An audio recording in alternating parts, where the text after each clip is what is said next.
Hi, Gemini. This is Jeffrey. This is Ripe Color. And this is your reading for the week of August 22nd through the 29th. Even though I have it written down, sometimes I read it incorrectly. It's really amazing. Please like, subscribe, share, comment, press the bell for notifications. This lovely t-shirt that I am wearing is available on my website, as well as astrology t-shirts, as well as one-of-a-kind hand-painted t-shirts, hand-painted scarves, paintings, etc. Please visit my website, ripecolor.com. I also offer one-on-one readings, as well as IET, which is integrated energy therapy, which is a healing modality which can help you to transform energy.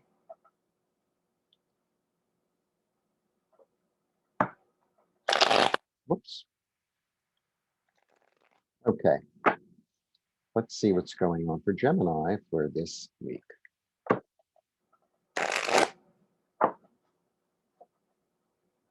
If I remember correctly, you had a really heavy reading last week. Yeah, I remember now. I remember part of it. I don't really remember readings after I do them, to tell you the truth.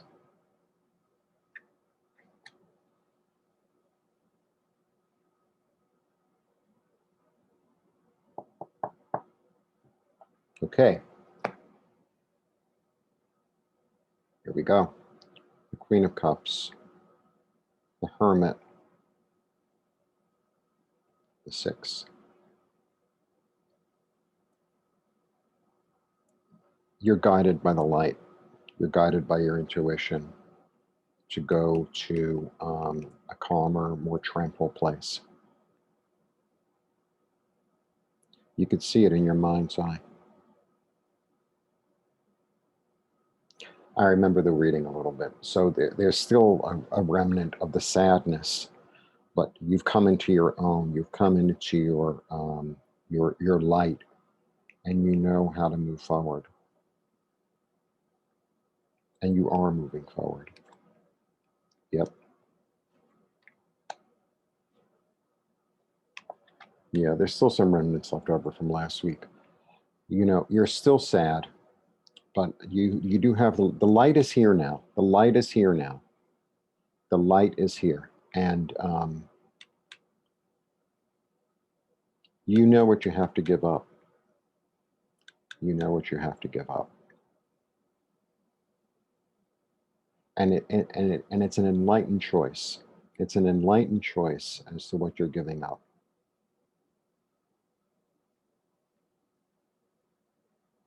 You know,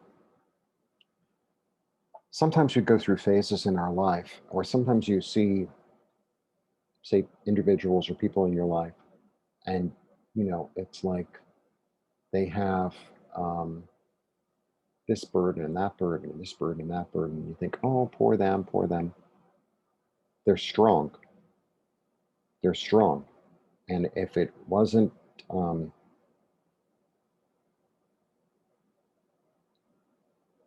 it was given to them as a gift in order for them to grow.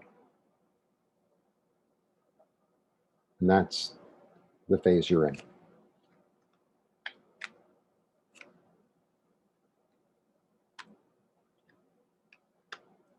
Okay.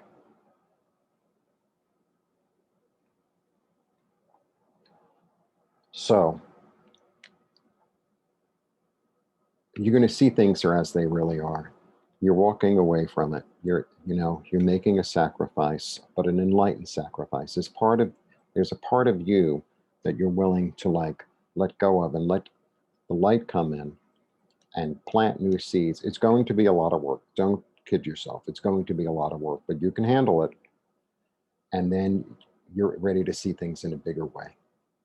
You're not, this is, so for me, this guy, it's like these are his two choices, and this is the choice of the past. This is like resting on his laurels in a way, and this is moving forward into a bigger picture, more expansive, more hopeful. But you've had to deal with some really heavy truths. You've had to deal with some really heavy truths. Yep, done. New way of thinking. The dawn is rising. It might not seem like it, but the dawn is rising. Yeah, you have to sit with it for a while longer. You have to sit with it for a while longer. One more. You took responsibility for your side of the street. That's all you could do. You can't take responsibility for somebody else's stuff. You have to take responsibility for your stuff and move on. You know, you can't look. I have the same tendency. I was thinking about it this afternoon. Um, we can't fix other people for them. It's kind of like what I was saying a little while ago. Like sometimes people have a burden that they're carrying, and I would love to go in and help them. But unless they ask for help, it's not my business. Really hard. Really hard. Really, really, really hard. But it's something that I'm really, really getting. It's like I have my own problems and my own issues to work through and to deal with. And unless somebody asks me for my help, I need to mind my own business and work on my stuff instead of distracting myself by helping them. Because, look, this is the world we're living in is so turbulent and there's so much going on every level for all of us, collectively, individually, nationally, internationally, etc.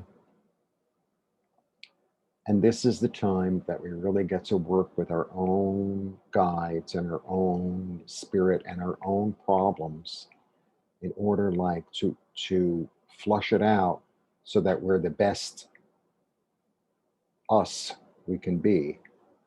And everybody has their own path. And I can't allow myself to be distracted by somebody else's thing um, to take me off my path, to take me off my path. Because sometimes I think at this point in time, it's almost like maybe I'll do a little weird diagram. This is going to be a really bad diagram. Like, okay, this is a really bad diagram. Okay, so this is my road, right? And this is somebody else's road. If I get all caught up on their road, I get far away from mine. I mean, there are times in life where, you know, you're on parallel roads. So if you're on parallel roads, that's one thing. And, you know, if somebody on a parallel road says, hey, I don't have enough water. Can you like give me some water? It's like, sure. But if they're way off and, you know, another plane, I can't really get there and get back to my road. I don't know how else to put it.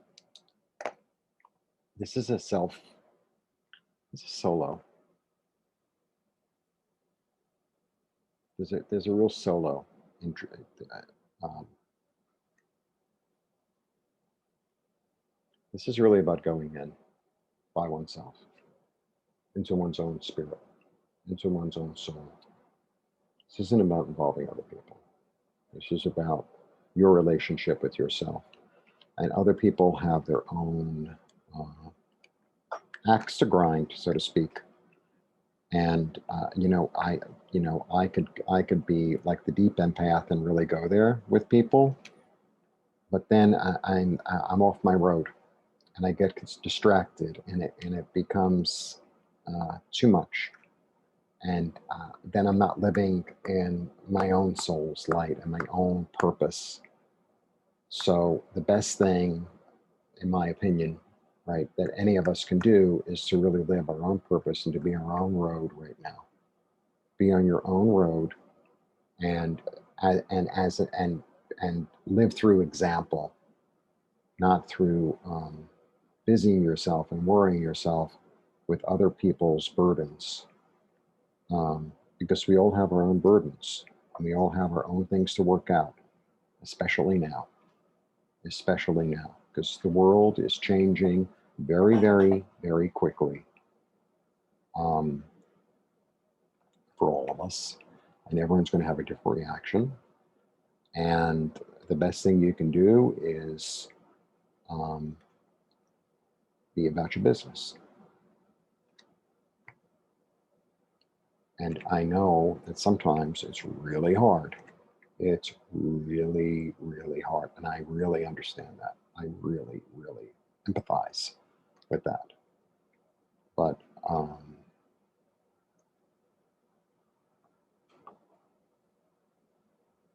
sometimes we need to exercise spiritual selfishness. And I think that's what's going on. I really do. So, Gemini, next week I'm going to give you the most fabulous, loving, money, love, lottery reading. Okay? Blessings.